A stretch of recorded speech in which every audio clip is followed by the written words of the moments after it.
नमस्कार। आज हम राज्य के अस्तित्व के प्रयोजन के बारे में पढ़ेंगे। तो कौटिल्य के अध्याय में हम जो राज्य के अस्तित्व के प्रयोजन के बारे में बात कर रहे हैं, तो पहले हम आपको ये बताना चाहेंगे कि राज्य की उत्पत्ति का क्या कारण मानते हैं। कौटिल्य का ये कहना है कि राज्य की उत्पत्ति का जो कारण है, वो जो राज्य है ये मानवीय प्रयत्नों का परिणाम है। मनुष्य ने स्वयं राज्य की सत्ता को अपनी सुरक्षा और कल्याण के लिए स्वीकार किया है। लोगों द्वारा राज्य के बाध्यकारी नियंत्रण को अपनी सुरक्षा और कल्याणकार के हित में ही स्वीकार किया गया है। अतः राज्य जो अस्तित्व में आया है वो अनुबंध का परिणाम है, वो किसी प्रकार से दैवीय उत्पत्ति नहीं है। तो अगर हम इस बात को ध्यान रखें कि राज्य की उत्पत्ति के बारे में जो विचार हैं, उसी से जुड़ के इन्होंने राज्य के अस्तित्व के प्रयोजन के बारे में बताया है। कौटिल्य ने राज्य की उत्पत्ति के प्रसंग में स्पष्ट कर दिया है कि राज्य एक निश्चित प्रयोजन को पूरा करने के लिए अस्तित्व में आया है।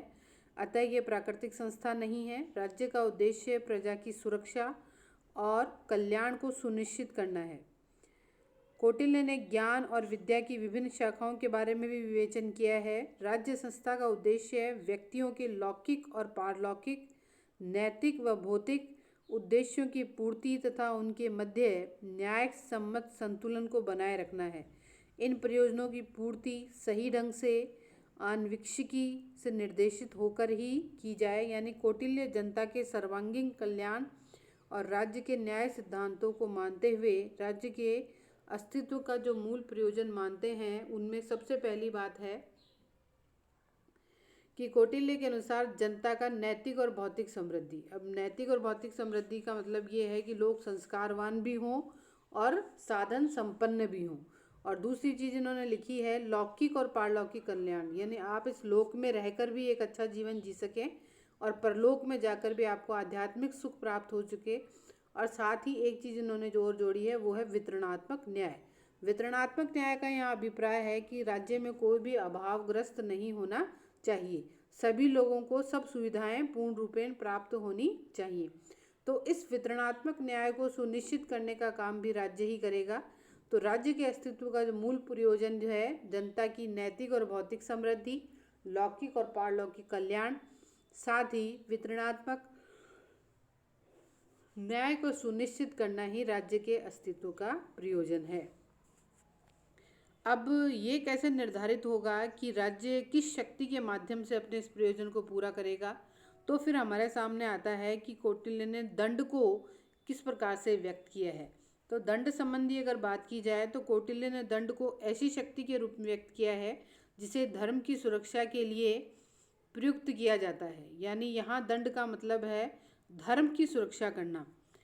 इसमें एक बात और ध्यान रखी जाए कि मत्स्य न्याय व्यवस्था में कुछ शक्तिशाली लोगों द्वारा भौतिक बल का प्रयोग किया जाता था, किंतु बल का वह प्रयोग धर्म के नैतिक प्रयोजनों के लिए नहीं अपितु स्वार्थ पूर्ति के लिए होता था।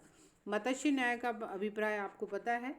मत्स्य न्याय का मतलब यहाँ पर है कि जिस प्रकार से बड़ी मछली छोटी मछली को खा जाती है, उसी प्रकार से जो शक्तिशाली लोग हैं वो निर्बल लोगों को समाप्त कर देते हैं, उन्हें जीवन जीने ही नहीं देते हैं। तो ऐसी परिस्थिति में मत्स्य न्याय की जो व्यवस्था थी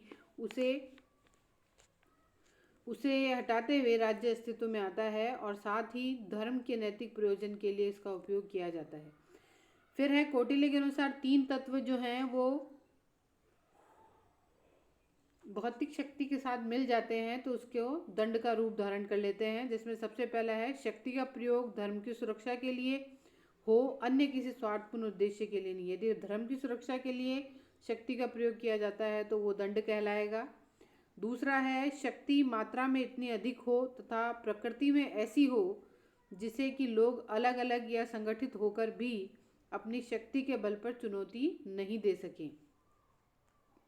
यानी शक्ति इतनी मात्रा में इतनी अधिक होनी चाहिए कि प्रकृति में ऐसे ही जैसे जिसे कि लोग अलग अलग या संगठित होकर अलग अलग रहकर या संगठित होकर अपनी शक्ति के बल पर चुनौती नहीं दे सके। तीसरी जो है इसके अंदर वो है शक्ति का प्रयोग किसी अधिकृत संस्था द्वारा किया जाए। यानी जो संस्था होगी वो अधिकृत होनी चाहिए और यह अधिकृत संस्था होगी राज्य। यानी राज्य को एक ऐसी अधिकृत संस्था माना है जो धर्म के संरक्षण के लिए भौतिक शक्ति का प्रयोग करती है और उसके वैध नियंत्रण को लोगों द्वारा चुनौती नहीं दी जा सकती है। अतः राज्य द्वारा प्रयुक्त शक्ति को कौटिल्य ने दंड की संज्ञा दी है। इस प्रकार दंड की अनुलंघनीयता तथा धर्म की नैतिक शक्ति संयुक्त रूप से राज्य की प्रभुसत्ता का आधार है। इस दृष्टि से अगर देखा जाए तो कौटिल्य ने राजनीतिक दर्शन में धर्म को बहुत महत्वपूर्ण स्थान दिया है। अब यहाँ पर जो धर्म है, धर्म का मतलब रिलीजन नहीं है।